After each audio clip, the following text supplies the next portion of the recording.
Hello बच्चों। तो आज क्लास 11th में गणित में हम आपको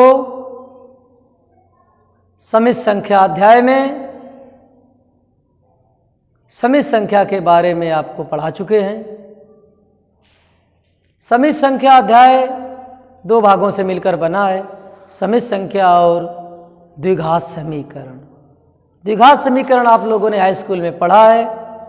तो इस चैप्टर का, इस अध्याय का पिछले लेक्चर के माध्यम से समित संख्या का जो भाग था वो समाप्त हो गया था।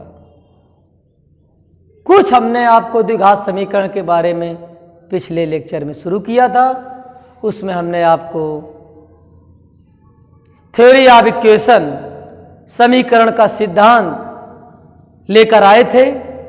उसके बारे में हमने आपको बताया था चर, अचर, फलन समीकरण और द्विघात समीकरण। इतना हमने आपको पिछले लेक्चर में, पिछले वीडियो में आपको हमने पढ़ाया था। आज हम उसी के आगे आपको पढ़ाने जा रहे हैं द्विघात समीकरण के व्यापक रूप की सहायता से द्विघाती सूत्र अर्थात मूल सूत्र, जिसको हम हाई स्कूल में श्री धराचार्य जी के सूत्र के नाम से जानते थे, उसका आज हम निगमन करेंगे अर्थात उसे हम सिद्ध करेंगे। कैसे सिद्ध करेंगे? आज हम उसे सीखेंगे कि हम द्विघात समीकरण के व्यापक रूप की सहायता से उसके मूल सूत्र अर्थात द्विघाती सूत्र या श्री धराचार्य जी के सूत्र का निगमन हम कैसे करते हैं। उसे सीखने के उपरांत हम द्विघाती समीकरणों को हल करना सीखेंगे। समीकरण के हल करने के बाद में चैप्टर आपका समाप्त हो जाएगा। इसके बाद हम आपको अगला चैप्टर शुरू करेंगे। चलिए बेटा, द्विघात समीकरण का व्यापक सूत्र आप लोगों ने हाई स्कूल में पढ़ा था। ax² + bx + c बराबर 0 होता था। इसमें ये x का गुणांक, x² का गुणांक होता था, ये x का गुणांक होता है, ये आपका अचर पद होता है। अब हम इसकी सहायता से आपको द्विघाती सूत्र का निगमन करेंगे अर्थात उसे हम सिद्ध करेंगे। तो हमारी हेडिंग क्या होगी बेटा? द्विघात समीकरण के व्यापक रूप ax² + bx + c बराबर 0 की सहायता से द्विघाती सूत्र अथवा मूल सूत्र या श्री धराचार्य जी का सूत्र x बराबर -b + -b²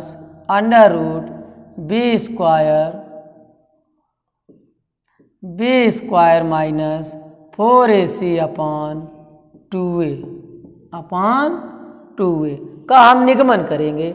इसे हम सिद्ध करके लाएंगे कि इस व्यापक रूप की सहायता से मूल सूत्र कैसे बनता है। आज हम उसी पर चर्चा करेंगे, उसी पर सीखने का प्रयास करेंगे कि व्यापक रूप की सहायता से द्विघाती सूत्र, मूल सूत्र, श्री धराचार्य जी का सूत्र x बराबर -b + -√b² - 4ac/2a कैसे बनता है, कैसे बनाया जाता है, आज हम बनाएंगे। इसके बाद हम समीकरणों को मूल सूत्र की सहायता से हल करेंगे। चलिए बेटा, आते हैं, यहाँ से हम हल करेंगे या प्रूव करेंगे। चलिए लिखेंगे द्विघात समीकरण का व्यापक रूप ax² + bx + c बराबर 0। इस समीकरण को हम बेटा पूर्ण वर्ग के नियम से हल करते हैं। किसके नियम से बेटा? पूर्ण वर्ग के नियम से। पूर्ण वर्ग,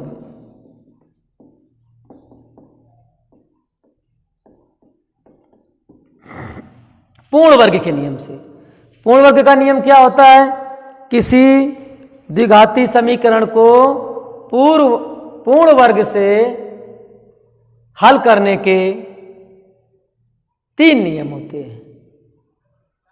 पहला नियम, दिया गया समीकरण में एक्स स्क्वायर का गुणांक एकांक होना चाहिए। क्या सुना बेटा? एकांक यानी एक होना चाहिए। पहला नियम, एक्स स्क्वायर का गुणांक एक होना चाहिए, एक होना चाहिए। यदि एक्स स्क्वायर का गुणांक एक है, एकांक है, तब हम पूर्ण वर्ग का नियम उस समीकरण पर लगा सकते हैं। ठीक बेटा, पहले यही पहचान होती है कि एक्स स्क्वायर का गुणांक एक होना चाहिए। यदि एक है तो अच्छी बात है, नहीं है तो उसे हम एकांक बनाते हैं। बनाने का तरीका, उसके गुणांक को हम कॉमन लेते हैं, उभयनिष्ठ लेते हैं, या उसके गुणांक से हम उसके गुणांक का हम दोनों पक्षों में भाग कर देते हैं, तो हमारा वो गुणांक कट जाएगा। कैसे?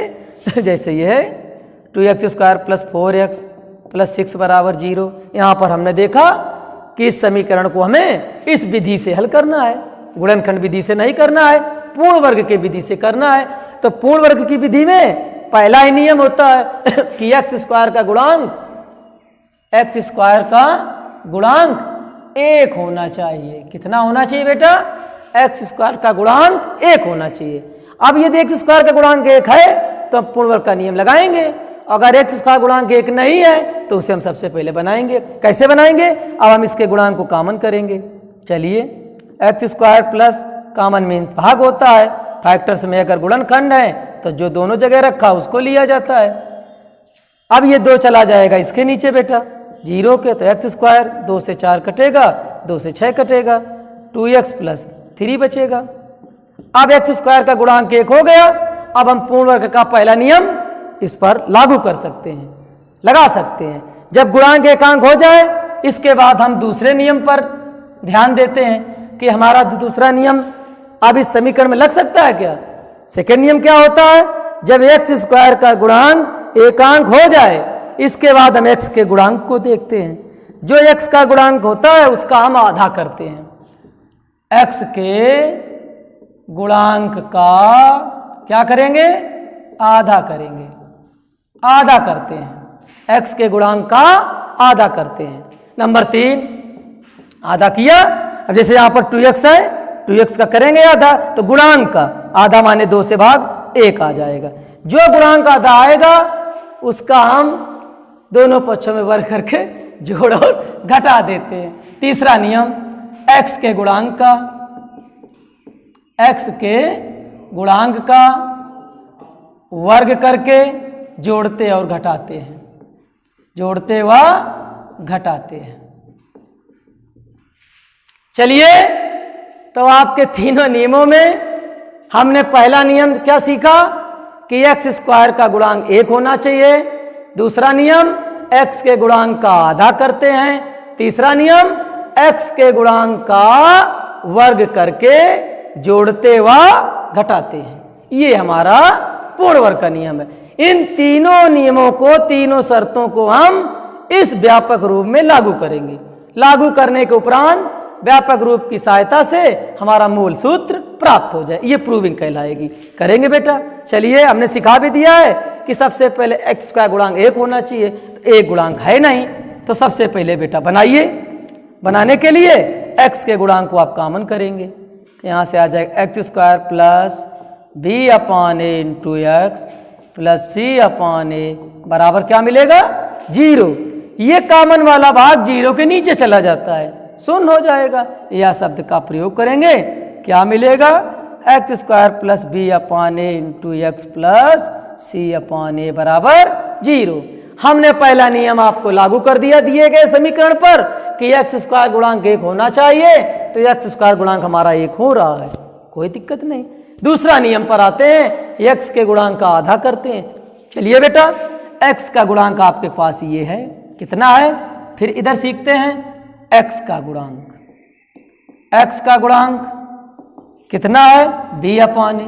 अब इसका आधा करें, यानी गुणांक का आधा, इसका आधा करेंगे। आधा माने 2 से भाग करेंगे तो पलट जाएगा। बी अपॉन ए कितना मिल जाएगा? 2a मिल जाएगा, बी अपॉन 2a। ये दूसरा नियम कहलाएगा।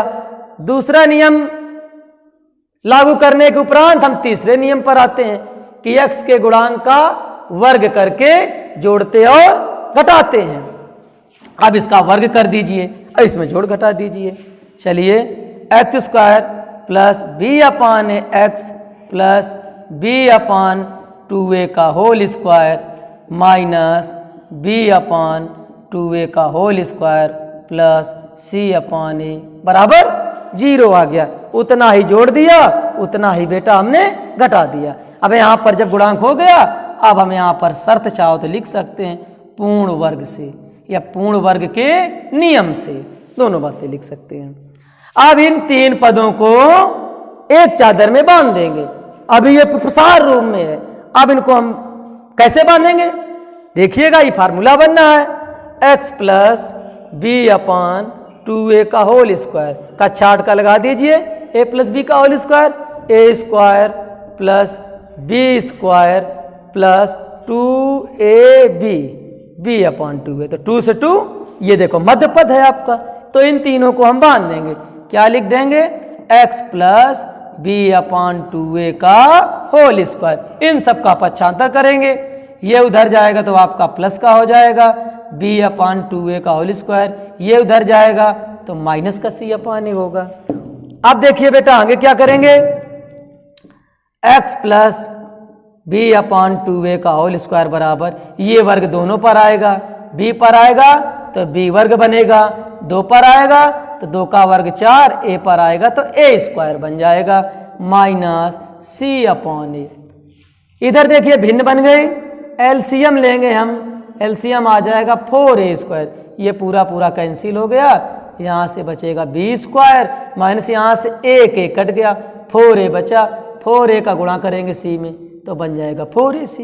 इधर क्या चल रहा था हमारा, x प्लस बी अपान 2a का होल स्क्वायर। अब देखिए बेटा इस संख्या से वर्ग घटेगा, इस पर रूट लग जाएगा, क्या बन जाएगा, x प्लस बी अपान 2a बराबर रूट के अंदर b square minus 4ac by 4a square. अब इसका हम वर्गमूल लेंगे, x प्लस बी अपान 2a बराबर प्लस माइनस रूट के अंदर b square minus 4ac by 4 का वर्गमूल 2 हो जाएगा, a स्क्वायर का वर्गमूल बेटा a हो जाएगा। अब इसका हम फिर पक्षांतर करेंगे, x बराबर b अपान 2a उधर जाएगा तो बन जाएगा माइनस का b upon 2a plus minus root के अंदर b square minus 4ac by 2a। भिन्न बन गई दाएं पक्ष में, हर समान है, एक ही ले लेंगे, 2a से 2a cancel, minus b upon a minus b plus minus under root b square minus 4ac। देखो ये तुम्हारा द्विघातीय सूत्र यही तो होता है, यही आपका मूल सूत्र होता है, x बराबर minus B plus minus under root b square minus 4ac upon 2a। इसी का हमें निगमन करना था, सिद्ध करना था, किसकी सहायता से, द्विघात समीकरण के व्यापक रूप की सहायता से। इस समीकरण में हमने किस नियम का प्रयोग किया है बेटा, पूर्ण वर्ग के नियम से हमने व्यापक रूप की सहायता से उसका मूल सूत्र प्राप्त कर लिया है। अब यहाँ पर द्विघाती सूत्र है, इसके 2 हल होंगे, हल मीन्स मान होंगे, मूल होंगे, तो इसके 2 मूल होते हैं, एक प्लस एक माइनस। प्लस चिन्ह लेने पर हमें अल्फा प्राप्त होता है, माइनस चिन्ह लेने पर हमको बीटा प्राप्त होता है। ठीक है बेटा, मूलों का योगफल माइनस बी अपान मूलों का योग अल्फा प्लस बीटा बराबर माइनस बी अपान ए, मूलों का गुणनफल सी अपान ए। ये अक्षरों में है, शब्दों में यहीं से सीख लेते हैं। अल्फा प्लस बीटा बराबर बी एक्स का गुणांक है, तो एक्स का गुणांक बटे एक्स स्क्वायर का गुणांक, अल्फा इंटू बीटा बराबर अचर पद बटे एक्स स्क्वायर का गुणांक। योग सीख लिया, गुणनफल सीख लिया, मूल सूत्र सीख लिया, व्यापक सूत्र कल हमने सब सिखा दिए पिछले वीडियो में। अब आपको अगले लेक्चर में हम आपको द्विघात समीकरणों को मूल सूत्र की सहायता से हल करना सिखाएंगे। ठीक है बेटा, आज इतना खूब सीखना घर में कैसे सॉल्व किया जाता है। ठीक है बेटा।